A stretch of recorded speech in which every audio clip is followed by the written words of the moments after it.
మంత్రిగా కొనసాగడానికి మంత్రి మల్లారెడ్డి అనర్హుడని TPCC working president Mahesh Kumar Goud అన్నారు.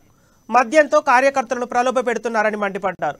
బీజేపీ డబ్బును నమ్ముకొని ఎన్నికలకు వెళ్తుండగా టీఆర్ఎస్ లిక్కర్ను నమ్ముకొని ఎన్నికలకు వెళ్తోందని ఆగ్రహం వ్యక్తం చేశారు. కాంగ్రెస్ కేవలం కార్యకర్తలను నమ్ముకొని ఎన్నికల బరిలో నిలిచిందని స్పష్టం చేశారు. కాంగ్రెస్ కార్యకర్తలు దేనికి లొంగారని వ్యాఖ్యానించారు.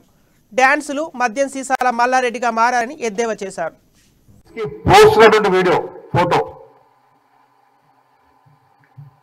ఎంత దుర్మార్గం అంటే ఒక మంత్రి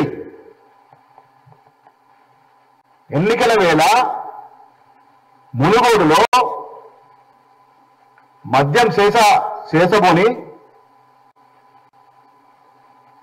ఆ మద్యంతో కార్యకర్తని ప్రలోభ పెడుతున్నటువంటి దృశ్యం. పెద్దలకు సిగ్గుండాలి ఆయన మంత్రిగా ఇంకా కొనసాగించడానికి. సాక్షాత్ ఒక మంత్రి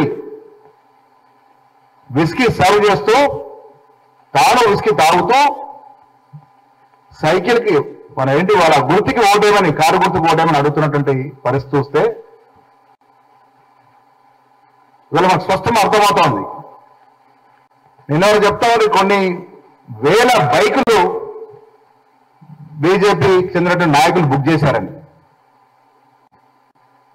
దీన్ని బట్టి అర్థమవుతుందంటే బీజేపీ వారేమో పూర్తిగా డబ్బులు నమ్ముకుని ఎన్నికల్లో పోతా ఉన్నారు. టీఆర్ఎస్ పార్టీ మద్యాన్ని నమ్ముకుని ఎన్నికల్లో పోతా ఉంది. మాకు వాళ్ళకి తేడా ఏంటంటే కాంగ్రెస్ పార్టీ అక్కడున్నటువంటి విఘ్నులైన ఓటర్లని